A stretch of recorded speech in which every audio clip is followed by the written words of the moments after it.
ପିଲାମାନେ ମୁଁ ତୁମକୁ ପଚାରିଥିଲି ଆମେ 10th କ୍ଲାସ୍ ହିନ୍ଦୀରେ ପ୍ରୋଜ୍ ପଢ଼ିବା ପୋଏଟ୍ରି ପଢ଼ିବା ନା ଗ୍ରାମାର ପଢ଼ିବା। ତ ତୁମେମାନେ କହିଥିଲ ମାନେ ମ୍ୟାକ୍ସିମମ୍ ପିଲା ତୁମେ କହିଥିଲ କି ବ୍ୟାକରଣ ପଢ଼ିବା। ଠିକ୍ ଅଛି, ତାହେଲେ ବ୍ୟାକରଣରୁ ସବୁଠୁ ମୋଷ୍ଟ ଇମ୍ପୋର୍ଟାଣ୍ଟ କେଉଁଟା ରହିବ ମାନେ ଯେଉଁଥିରୁ କି ଗୋଟେ ନିଶ୍ଚିତ କ୍ୱେଶ୍ଚିନ୍ ଆସୁଛି ସେଇଭଳିଆକୁ ଆମେ ଡିସ୍କସନ୍ କରିବା। ଠିକ୍ ଅଛି, ତାହେଲେ ଦେଖିବା ଫାର୍ଷ୍ଟ ଗ୍ରାମାର କଣ୍ଟେଣ୍ଟରେ କ'ଣ ଅଛି।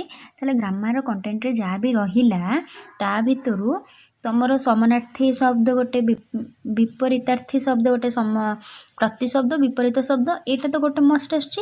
ତ ଏଇଟାକୁ ଆମେ ପଛରେ ଡିସ୍କସନ୍ କରିଦେବା, କାହିଁକିନା ଏଇଟା କ'ଣ ଅଛି, ଏଇଟା ତୁମେ କମନ୍ ସେନ୍ସ ଲଗେଇକି ଆଉ ଟିକେ ପଢ଼ିଦେଲେ ହେଇଯିବ। ଯେଉଁଟା ବୁଝିବାର ଅଛି ସେଇଗୁଡ଼ାକ ମୁଁ ତୁମ ସହିତ ଡିସ୍କସନ୍ କରିବି, ଆଉ ଯେଉଁଥିରୁ କ୍ୱେଶ୍ଚିନ୍ ତୁମର ସିଓର ଆସୁଛି। ଠିକ୍ ଅଛି, ତ ସେଇଭଳିଆ ଚାପ୍ଟର ତୁମର ହେଉଛି ଗୋଟେ ସଂଜ୍ଞା ହେଲା। ତାପରେ ଆମର ଲିଙ୍ଗ ବଚନ, ଲିଙ୍ଗରୁ ତ ସବୁବେଳେ ଆସିବ, ବଚନ ବି ଆସିବ, କାରକ ବିଭକ୍ତି, ତାହେଲେ ସଂଜ୍ଞା ଯେମିତି ଗୋଟେ ଯେଉଁଥିରେ ବୁଝିବାର ଅଛି ହେଲା। ତାପରେ କାରକ ବିଭକ୍ତିରୁ ବି ବୁଝିବାର ଅଛି, ଯେଉଁଥିରେ ବୁଝିବାର ଅଛି ସେଗୁଡ଼ାକ ମୁଁ ତୁମକୁ ପଚାରିଦେବି। ବାକି ଯେଉଁଟା ଡିସ୍କସନ୍ ଥିବ, ବାକି ଯେଉଁଗୁଡ଼ା ସବୁ ମାନେ ଫଣ୍ଡାମେଣ୍ଟାଲ୍ ଜିନିଷ ଗୁଡ଼ାକ ମୁଁ ସେଇଟା ତୁମ ସହିତ ଡିସ୍କସନ୍ କରିଦେବି, ତୁମେ ବୁଝିଯିବ। ତାହେଲେ ଏବେ ଫିଲହାଲ ଆମେ ଷ୍ଟାର୍ଟ କରିବା କ'ଣ, ଆମର ସଂଜ୍ଞା ଚାପ୍ଟରଟା ଷ୍ଟାର୍ଟ କରିବା। ପିଲାମାନେ ଆମେ ଏବେ ଷ୍ଟାର୍ଟ କରିବା କ'ଣ, ସଂଜ୍ଞା ଷ୍ଟାର୍ଟ କରିବା। ତାହେଲେ ଦେଖ ଫାର୍ଷ୍ଟ ଆମେ ଦେଖିବା ସଂଜ୍ଞା କ'ଣ। किसी व्यक्ति, जाति, द्रव्य, समूह और भाव के नाम को संज्ञा कहते हैं। जो शब्द आमको कौन से व्यक्ति विषय कहे कि कौन सी जाति माने गोष्ठी, ठीक अच्छे, ता विषय कहे कि कौन सी द्रव्य किंबा समूह और भाव के नाम को संज्ञा कहते हैं। ताले से आम कौन कहती, संज्ञा पद बोली कहती। इसके 5 भेद होते हैं। ताले संज्ञा पद होचे हमर केते प्रकार, 5 प्रकार। ताले तुम जानि पारलो काहा को संज्ञा कहती, व्यक्ति, जाति, द्रव्य, समूह और भाव के नाम को संज्ञा कहते हैं। एमानकर नाम को आम कौन कहती, भाव है। ठीक अच्छे, जोटा भावना कहती से आम कहती संज्ञा। इसके 5 भेद हैं। ताले संज्ञा हो केते प्रकार, 5 प्रकार। कौन कौन, गोटे हूँ व्यक्तिवाचक, गोटे हूँ जातिवाचक, द्रव्यवाचक, समूहवाचक, भाववाचक। तो तुमको केमती क्वेश्चन आसे, तुमको गोटे सेंटेंस दे देथिबो कि गोटे वर्ड दे देथिबो, तुमको पचारिथिबो एटा कौन, कि 4टा ऑप्शन दे देथिबो, पचारिबो व्यक्तिवाचक संज्ञा छाटिए, कि 4टा ऑप्शन पचारिबो जातिवाचक संज्ञा छाटिए, कि 4टा ऑप्शन देथिबो पचारिथिबो इनमें से कौन सा भाववाचक संज्ञा नहीं है। तो यही टाइप क्वेश्चन तुमको आसो। ताले जे फंडामेंटल क्लियर थी सी लिख पार। ताले फर्स्ट आसला देखो व्यक्तिवाचक संज्ञा। ताले व्यक्तिवाचक संज्ञा कौन, इससे केवल एक का बोध होता है, जैसे राम, ऐरावत, कटक, भारत, विंध्य, महानदी, कपिला, कामायनी आदि। ताहले जो जिनिसर ना शुणिले तुम खाली एक का बोध होता है माने जड़े बोली भाव। राम, राम कहले कौन, तुमको जब जमी राम कहले तुम सांग, ताले तुम कौन भाव, जन को ही भाव, राम गोटे लोक फिक्सड।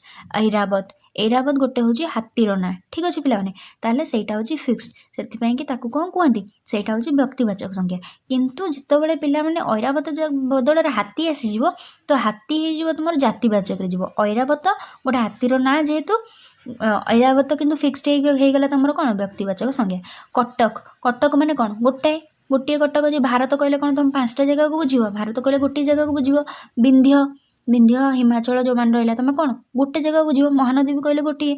कपिलास, कपिला कौन एमती लिख देछि छाड़, कामायनी, ताले एमाने समस्ते गोटे गोटे वर्ड। ताले व्यक्तिवाचक संज्ञा जानी पारो, जो थ्रू एक का बोध होता है, जिस सबसे तुम्हें पता चलता है कि ये एक ही है, तो उसे हम क्या कहते हैं, व्यक्तिवाचक संज्ञा कहते हैं। ताले व्यक्तिवाचक पिला माने बुझी पालो, तुमको पचार देथिबो राम, कटक, भारत लिखि देथिबो घोड़ा, ताले पचारिथिबो इनमें से कौन सा व्यक्तिवाचक संज्ञा नहीं है। ताले राम, ऐरावत, कटक जहाँ भी रहा सेटा हम घोड़ा, घोड़ा हेनी है।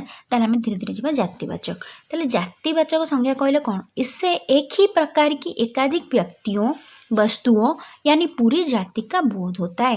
ताले गोटे प्रकार एकाधिक व्यक्ति हुंतु किंबा एकाधिक वस्तु हुंतु बा गोटे पूरा जाति माने पूरा कैटेगरी को जिते बुझेगा सेटा आम कह जातिवाचक संज्ञा। ताले व्यक्तिवाचक संज्ञा कौन, व्यक्तिवाचक संज्ञा कहले तुम गोटे जिनिस बोली भाव है, गोटे जिनिस माने भारत माने भारत गोटे, भारत 5टा नुह है, तो सही सब जिनिस को कह व्यक्तिवाचक संज्ञा। जातिवाचक संज्ञा कौन, जेतबेले एकाधिक व्यक्ति किंबा वस्तु ना पूरी जातिर सूचना मिले। जमी पुरुष, पुरुष कहले माने तुम कौन, गोटाए पुरुष कहले तुम गोटे लोक बुझ, गोटे पुरुष ना, पुरुष कहले माने समग्र पुरुष जाति को तुम बुझ।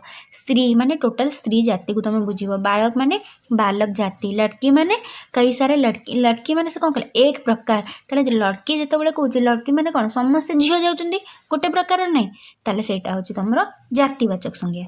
कोयल, ମାନେ ଟୋଟାଲ ଯେତକ କୋଇଲି ସମूह ରହିଲେ। କିନ୍ତୁ ଯଦି ଗୋଟେ କୋଇଲିର ନାଁ ଦିଆଯାଇଥିବ ତାକୁ ପଚାରିବ ସିଏ କ'ଣ, ତାହେଲେ ସିଏ ସେଠି ହେଇଯିବ ବ୍ୟକ୍ତିବାଚକ ସଂଜ୍ଞା। ଘୋଡ଼ା, ତାହେଲେ ପିଲାମାନେ ତମେ ଚେତକ ବିଷୟରେ ପଢ଼ିଥିବ ସବୁ। ଘୋଡ଼ା ହେଇଯାଉଛି ତମର ଜାତିବାଚକ ସଂଜ୍ଞା। ଯେତେବେଳେ ତମକୁ ଏଠି ଚେତକ ଜଣେ ପଚାରିବ ତାହେଲେ ସେଇଟା ହେଇଯିବ ତମର ବ୍ୟକ୍ତିବାଚକ ସଂଜ୍ଞା। ବୁଝିପାରୁଛ ନା? ଘୋଡ଼ା କହିଲା ମାନେ ତମେ ବୁଝୁଛ ପୁରା ଟୋଟାଲ ଯେତିକି ଘୋଡ଼ା ରହିଲେ ତାଙ୍କର ଜାତି ସମୂହକୁ ତମେ ବୁଝୁଛ କ'ଣ କି ଜାତିବାଚକ। ପଶୁ ମାନେ ସବୁ ପଶୁ, ପକ୍ଷୀ ମାନେ ସବୁ ପକ୍ଷୀ। ପାହାଡ଼, କିତାବ, କିତାବ ହେଇଯାଉଛି ଜାତିବାଚକ। ଯେତେବେଳେ ତମେ ଗୋଟେ କିତାବର ନାଁ କହିଦେବ ସେଇଟା ହେଇଯିବ ତମର ବ୍ୟକ୍ତିବାଚକ। କୁର୍ସୀ, କବି, ଶିକ୍ଷିକା, ତାହେଲେ ଏମାନେ ସମସ୍ତେ ଯାଉଛନ୍ତି ଜାତିବାଚକ ସଂଜ୍ଞାରେ। ତାପରେ ଆସିଲା ଦ୍ରବ୍ୟବାଚକ କ'ଣ? इनसे किसी द्रव्य पदार्थ का बोध होता है। ଯେତେବେଳେ ତମେ ଦ୍ରବ୍ୟବାଚକ ସଂଜ୍ଞା ଦେଖିବ ସେଥିରୁ ତମେ କ'ଣ ଜାଣିବାକୁ ପାଇବ କି ଏଇଟା ଗୋଟେ ଦ୍ରବ୍ୟ କିମ୍ବା ପଦାର୍ଥର ବୋଲି ତମେ ଜାଣିପାରିବ। जिसे हम केवल माप या तोल सकते हैं पर गिन नहीं सकते। ଯାହାକୁ ତମେ କେବଳ ମାପି ପାରିବ, ଓଜନ କରିପାରିବ କିନ୍ତୁ ଗଣି ପାରିବନି। ଦ୍ରବ୍ୟବାଚକ ସଂଜ୍ଞା ଆଉ ଥରେ ଭଲସେ ଦେଖ। ତାହେଲେ ଦ୍ରବ୍ୟବାଚକ ସଂଜ୍ଞା ମାନେ କ'ଣ? ଦ୍ରବ୍ୟବାଚକ ହେଉଛି ସେଇ ଜିନିଷ ଯାହାକୁ ତମେ ମାପି ପାରିବ, ଓଜନ କରିପାରିବ, ତୁଳନା କରିପାରିବ କିନ୍ତୁ ତାକୁ ଗଣି ପାରିବ ନାହିଁ। ଏକ୍ଜାମ୍ପଲ୍, ଦ୍ରବ୍ୟ ନବନିର୍ମାଣ के आधार होते हैं। ଆଉ ଗୋଟେ କହିଲା ଦ୍ରବ୍ୟ ନବନିର୍ମାଣର ଆଧାର। ଏଇଟା ଗୋଟେ ଇମ୍ପୋର୍ଟାଣ୍ଟ ଜିନିଷ ହେଲା। ପିଲାମାନେ ସୁନା, ସୁନା କହିଲେ ତମେ କ'ଣ ବୁଝିବ? ସୁନାକୁ ତମେ ଗଣିପାରିବ କି? ଗୋଟେ କି ଦିଟା ତିନିଟା ଗଣିପାରିବ? ଗଣିପାରିବ ନାହିଁ। କିନ୍ତୁ ତାକୁ ଓଜନ ତ କରିପାରିବ କେତେ ଗ୍ରାମ ବୋଲି ହେଲା। ତାପରକୁ ଯଦି ଯାହାର କେବେ ବେଶୀ ସୁନା ଥିବ ତମେ କିଲୋ ବୋଲି ବି କହିପାରିବ କେତେ କେଜି ସୁନା। କିନ୍ତୁ କାନଫୁଲ ହଳେ କି 2 ହଳ 3 ହଳ କହିପାରିବ। ତାପରେ କାନଫୁଲଟା ତମର ସୁନାରୁ ତିଆରି ହେଲା ହେଲା। ଯେହେତୁ କାନଫୁଲଟା ସୁନାରୁ ତିଆରି ହେଲା ନା ନାହିଁ, ତାହେଲେ ଦ୍ରବ୍ୟଟା ନବନିର୍ମାଣର ଆଧାର। ମାନେ ସୁନାରୁ ଯେହେତୁ କାନଫୁଲ ତିଆରି ହେଉଛି ସେଇଟା ହେଉଛି ନୂଆ ଜିନିଷ। ନୂଆ ଜିନିଷ ମାନେ କ'ଣ? କାନର କି ଚେନ୍ ହଉ କି ରିଙ୍ଗ ହଉ କି ଯାହା ହଉ, ସେଇଟା ତମେ କେଉଁଠୁ ତିଆରି କଲ? ଦ୍ରବ୍ୟରୁ। ତାହେଲେ ସେଇଟା ହେଇଗଲା ତମ ଦ୍ରବ୍ୟବାଚକ ସଂଜ୍ଞା। ପିଲାମାନେ ଯେଉଁ ଏକ୍ଜାମ୍ପଲ୍ ଦେଇନି ସେଇ ଏକ୍ଜାମ୍ପଲ୍କୁ ହିଁ ଲକ୍ଷ୍ୟ କରିଥାଉ, ଏତିକି ହିଁ ପଢ଼ିବ, ଆଉ ବାହାରୁ କୁଆଡ଼ୁ ପକାଇବନି। ଖାଲି ଏଠି ଟିକେ ଆଖି ପକାଇ ଦେଇଥାଉ କ'ଣ ବୋଲି। ଯେମିତିକି ତାୱା, सोना, चांदी, तेल, दूध, पानी, आटा, चावल, लकड़ी। तमें एगुड़ाक सबू नहीं कि तमें कौन गणिपर? ओजन कर गणिपर गणिपारे से गला कौन द्रव्यवाचक संज्ञा। तो द्रव्यवाचक संज्ञा हूँ कौन जो थ्रु कि तुम जापर कि सहीटा गोटे द्रव्य बोली आउ ताकू गणिपर किंतु तार ओजन कर आउ से द्रव्यटा हूँ नवनिर्माण आधार। एग्जाम्पल, तावा, सोना, चांदी, तेल, दूध, पानी, आटा, चावल, लकड़ी, एगुड़ा सब हो द्रव्यवाचक। तापर समूहवाचक पचार कौन देख? समूहवाचक पचारला इससे अनेक प्राणियों या वस्तुओं के समूह का बोध होता है। जेतबले समूह है, समूह माने एकाधिक प्राणी थिबे कि एकाधिक वस्तु थिबे। जेमती देख दल है, गोटे दल रे कौन विभिन्न प्रकार थांती पिला माने थे। परिवार, परिवार समस्त मिसिक रोच। गुच्छा है, तापर झुंड, झुंड कहते माने दल गोष्ठी जोटा, कुटुंब, पुंज, कक्षा। गोटे कक्षर तो जन ना कक्षा माने श्रेणी कक्ष जोटा को, टोली, भीड़, भीड़ माने बहुत थे। मंडली जोटा गोड़े मंडली कहती, मंडली, सभा, सेना। बुझीपार? ताले समूह गोटे तुम्हें किछिटा जिनस कन्फ्यूज हम। तुम व्यक्तिवाचक जातिवाचक कन्फ्यूज हम है। कन्फ्यूज किसी हम नहीं। जातिवाचक माने गोटा को सूचौ न, व्यक्तिवाचक माने गोटा को सूचौ। आ गोटे गला जातिवाचक एका प्रकार व्यक्ति थे है, जातिवाचक एका प्रकार व्यक्ति थे किंतु समूहवाचक एका प्रकार व्यक्ति नथिबे। दल माने गोटे दल मुझे कहबी दल रे कौन केवल पुଅ पिला रोचन कि केवल झिଅ पिला रोचन? परिवार, परिवार कहले केवल कौन बालक रोचन कि केवल बालिका रोचन कि केवल पुरुष केवल स्त्री रोचन? सेमती नहीं। गुच्छा, फूल तोड़ा मनकर जोटा कहते आमर, तादेहरे कौन केवल गोटे प्रकार फूल रही एमती किसी अच्छी नहीं। पुंज, कक्षा, कक्षार केवल गोटे प्रकार ही पिला रहे, गोटे समस्त पुଅ रहे, समस्त झिଅ रहे, एमती रहे ना। ताले जातिवाचक कहले भी गोटे दल भाया, समूहवाचक भी कहले गोटे दल भाया।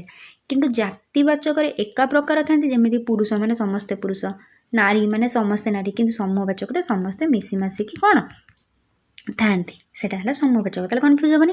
तापर आसला भाववाचक। भाववाचक कन्फ्यूजिंग हबार नहीं। ताले भाव कौन? आमर जो विभिन्न प्रकार भावना सब अच्छी, आम इमोशंस अच्छी, आमर है अवस्था अच्छी, से गुड़ा ही कहते भाववाचक। जमती कि इससे भाव दशा, अवस्था, धर्म, गुण या क्रिया व्यापार का बोध होता है।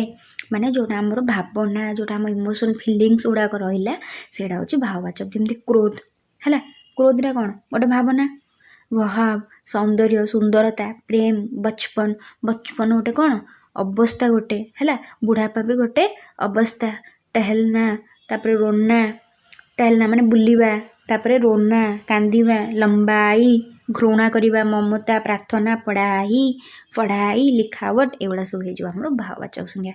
ତାହେଲେ ଭାବବାଚକ ମାନେ ଯେଉଁଟାକି ଭାବ କିମ୍ବା ଦଶା କିମ୍ବା ଅବସ୍ଥା କିମ୍ବା ଧର୍ମ କିମ୍ବା ଗୁଣ ବିଷୟରେ ବୁଝାଉଥିବ ସେଇଟା ହେଇଯାଉଛି ତୁମର କ'ଣ ଭାବବାଚକ ସଂଜ୍ଞା। ତାହେଲେ ପିଲାମାନେ ତୁମେ କ୍ଲିୟର ହେଇଯିବ ଭାବୁଛି।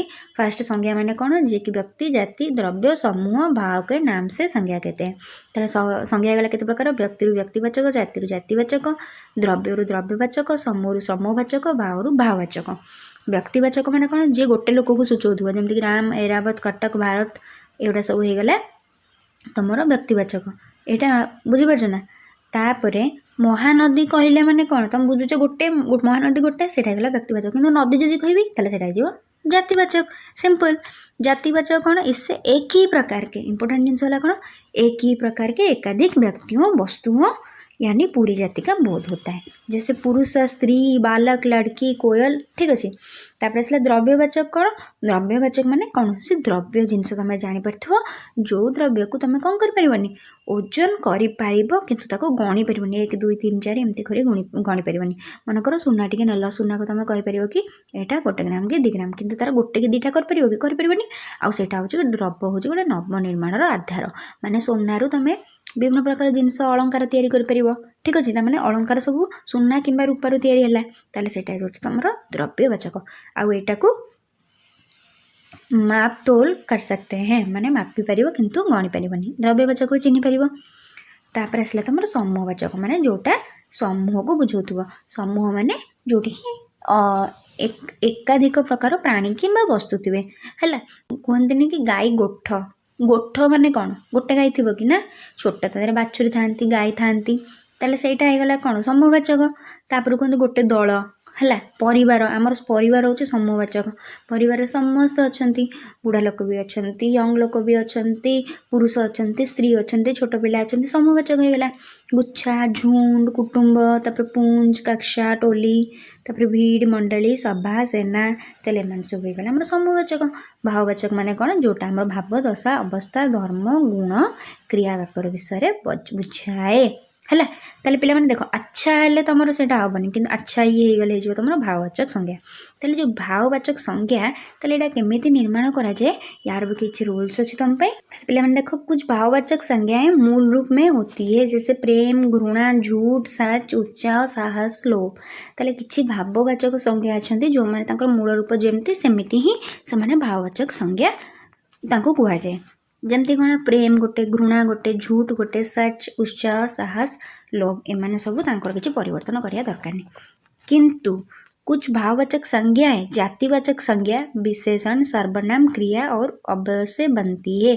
ताले किछि भाववाचक संज्ञा अछंती जो माने कि कोठी तयारी हेतंदी, जातिवाचक संज्ञारू, विशेषणरू, सर्वनामरू, क्रियारू आ अव्ययरू। जेमिति कि एग्जांपल देखो, ताले लड़का हैला, लड़का हेले तुम ये गोटे संज्ञा, ये लड़का गोटे जातिवाचक संज्ञा। ताले लड़का गोटे तुम भाववाचक संज्ञा हे कि हेबनी, किंतु लड़कपन हम भाववाचक संज्ञा।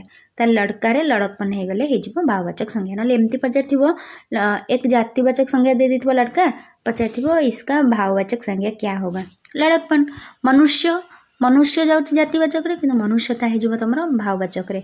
साधु, साधु जीव जातिवाचक रे, किंतु साधुता हो तुम कौन भाववाचक। एक संज्ञारू तैयारी है, तापर विशेषण केमती तैयारी हम देख।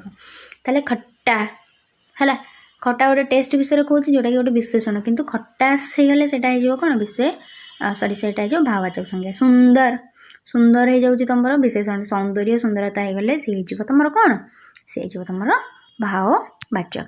अच्छा, अच्छाई, तुमर न ऑप्शन दे देथिबो भाववाचक संज्ञा छाटी, तादर अच्छा थिबो, अच्छाई थिबो, तुम कौन लिखिबो, अच्छा केबे भी लिखिबोनी, कारण अच्छा गोटे विशेषण, अच्छाई हो जिवो तार कौन भाववाचक संज्ञा। गरीब हबनी, गरीबी हब, काला हबनी, कालापन हब, सफेद हबनी, सफेदी हब, बुढ़ा हबनी, बुढ़ापा हब। सेमती सर्वनाम भी तैयारी हुए, जेमती मम, ममर ममता, ममत्व, अहम, अहंकार हब, आप आप माने आपा हव अपना अपनापन हव है यहाँ भी तुमको करई गोटे ये जो लास्ट रे डिस्कशन करी 50टा एसे 2 कि से तुम यहाँ करी निज निजत्व क्रिया क्रियार सेमती मारना तापर पढ़ना लिखना चिल्लाना बचाना क्रू एगुड़ा सब हूँ कौन एटा हूँ तुम क्रिया क्रियारू भी तुम भाववाचक संज्ञा हो पार जमीक मारनारू हो पार मार पढ़नारू पढ़ाई लिखनारू लिखावट चिल्लानारू चिल्लावट बचानारू बचाव क्रूरू कार्य सेमती अव्ययपद